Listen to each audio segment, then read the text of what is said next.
السلام علیکم پیارے بچوں، آج ہم قدرتی آفات کے بارے میں معلومات حاصل کریں گے۔ میں Samina Farzana, government junior college Sedam, ضلع گلبرگہ۔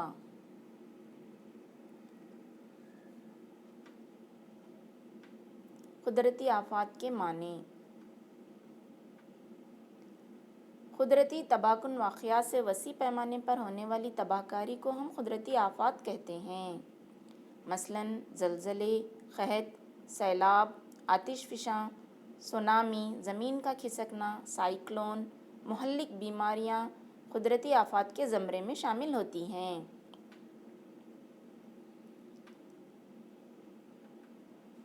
سائیکلون کم دباؤ والے خطے کے مرکز کی جانب چکر لگاتے ہوئے تیز رفتار ہوائیں چلتی ہیں تو انہیں ہم سائیکلون کہتے ہیں۔ سائیکلون کی دو قسمیں ہیں، نمبر 1 ٹراپیکی سائیکلون، نمبر 2 ہارائی سائیکلون۔ ہندوستان میں عام طور پر ٹراپیکی سائیکلون واقع ہوتے ہیں۔ سائیکلون کے وجوہات: نمبر 1 درجہ حرارت میں اضافہ، نمبر 2 سکون پذیر ہواؤں کا واقع ہونا، نمبر 3 ہواؤں کا بے حد ہلکا ہو جانا۔ ایسے حالات ہوا کا کم دباؤ کا خطہ بناتے ہیں اور ہوائیں کم دباؤ کے اطراف چکر لگانا شروع کرتی ہیں۔ سائیکلون کے اثرات: جائیداد، املاک، عمارتوں کا ٹوٹ جانا، نقل و حمل و ابلاغ کے نظام کا درہم برہم ہونا ہی اس کے اثرات ہیں۔ تقسیم: ہندوستان میں سائیکلون خلیج بنگال میں بنتے ہیں، جس کی وجہ سے آندھرا پردیش اور اڑیسہ مغربی بنگال میں طوفان آتے رہتے ہیں۔ اکتوبر اور نومبر کے مہینوں میں شدید طوفان واقع ہوتے ہیں۔ سیلاب: ندیوں کا ابل پڑنا ہی سیلاب کہلاتا ہے۔ سیلاب کے وجوہات: شدید بارش کا آنا، برف کا پگھلنا، ٹراپیکی سائیکلون کا آنا، بادلوں کا پھٹنا، ندیوں کے بہاؤ میں رکاوٹ، ندیوں کی تہہ میں گاد کا جمع ہونا، جنگلات کا کٹاؤ، آبپاشی کے غیر سائنسی طریقے، بند کا ٹوٹنا، شہروں کا پھیلاؤ، یہ وجوہات کی وجہ سے ہم سیلاب کو دیکھتے ہیں۔ سیلاب کے اثرات: جانداروں کی ہلاکتیں، جائیداد کا نقصان، فصلوں اور نباتات کی بربادی، نقل و حمل کے نظام کا درہم برہم ہونا، مٹی کا کٹاؤ وغیرہ۔ پیارے بچوں، سیلاب سے متاثر علاقے ہندوستان میں گنگا اور برہمپتر کا علاقہ ہے، پنجاب، ہریانہ، اتر پردیش، بہار، مغربی بنگال اور آسام کا علاقہ ہے۔ ستلج، بیاس، راوی، چناب کا میدان جس میں جموں کشمیر اور ہماچل پردیش آتے ہیں، یہاں پر بھی سیلاب کثرت سے آتے رہتے ہیں۔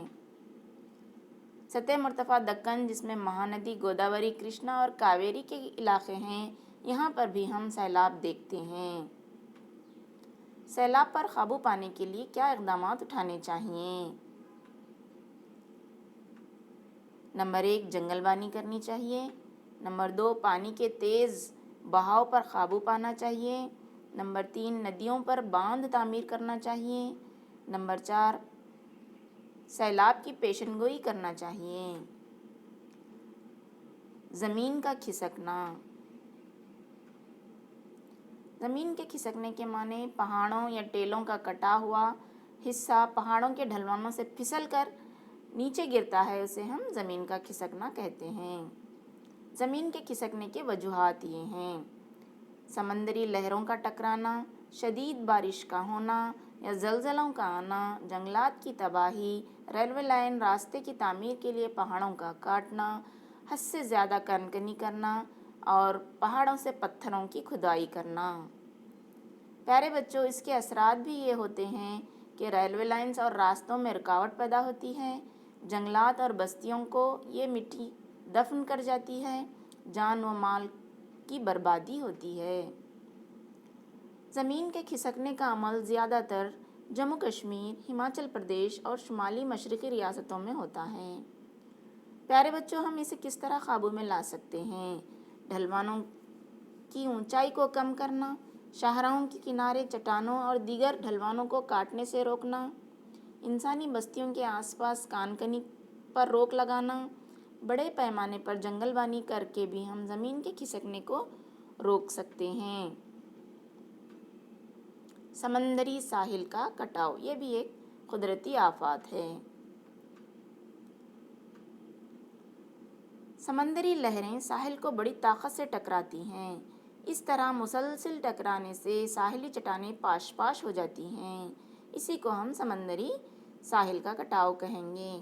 اس کے وجوہات یہ ہیں: ساحلی کٹاؤ سمندری لہروں اور بحری ہواؤں کے سبب سے واقع ہوتا ہے۔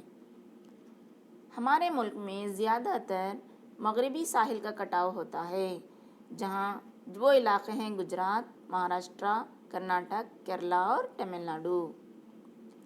ٹراپیکی سائیکلون سے مشرقی ساحلی علاقوں میں بھی کٹاؤ ہوتا ہے۔ اس میں وہ علاقے آتے ہیں تمل ناڈو، آندھرا پردیش، اڑیسہ وغیرہ۔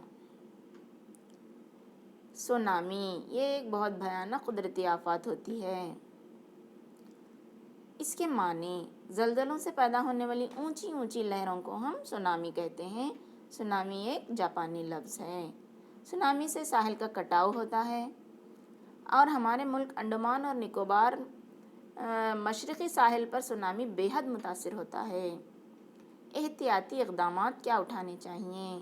سمندری لہروں کے ٹکراؤ کو روکنے کے لیے سمندری فصیل تیار کرنی ہوگی، آبی بریکرز لگانے ہوں گے، ریت کی کھدائی پر روک لگانا ہوگا، مانگرو کے جنگلات لگانے ہوں گے، تب کہیں جا کر ہم سونامی پر قابو پا سکتے ہیں۔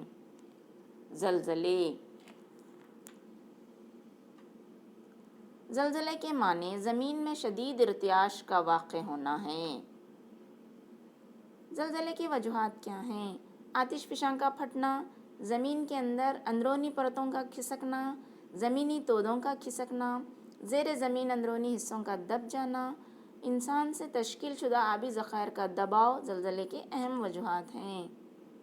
زلزلے کے اثرات: سطح زمین کا تڑکنا، عمارتوں، ریلوے لائنز، راستوں، بجلی ابلاغ کا ٹوٹ جانا، کارخانوں کا نقصان، جانی و مالی نقصان کے ساتھ ساتھ آتش زنی، زمین کا کھسکنا اور ندیوں کا رخ بدلنا اس کے اثرات ہیں۔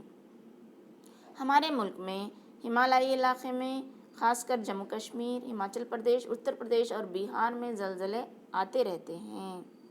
اس کے علاوہ دوسرا علاقہ ہے سندھ گنگا کا میدان، جس میں آتے ہیں راجستھان، اتر پردیش اور مغربی بنگال۔ یہاں بھی ہم اکثر زلزلوں کے جھٹکے دیکھتے ہیں۔ اس کے علاوہ تیسرا وہ حصہ ہے جسے ہم جزائر کہتے ہیں، جس میں لکشدیپ اور انڈمان و نکوبار کا علاقہ شامل ہے۔ زلزلوں سے بچنے کے لیے احتیاطی اقدامات: زلزلوں کے علاقوں میں رہائشی عمارتوں کی تعمیر پر پابندی لگانی چاہیے۔ زلزلوں سے محفوظ عمارتیں تعمیر کرنی چاہیے۔ کثیر منزلہ عمارتوں پر پابندی لگانی چاہیے۔ زیر زمین کھدائی پر بھی پابندی ہونی چاہیے۔ گہری کان کنی پر پابندی ہونی چاہیے۔ جنگلات کے کٹاؤ پر روک ہونا چاہیے۔ اس کے باوجود اگر زلزلے آتے ہوں تو جلد سے جلد امدادی سہولیات فراہم کرنی چاہیے۔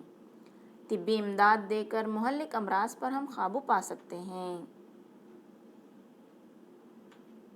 تو پیارے بچوں، یہ تھا قدرتی آفات سبق، سے آپ نے اچھی طرح سمجھ لیا ہوگا۔ اللہ حافظ، شکریہ۔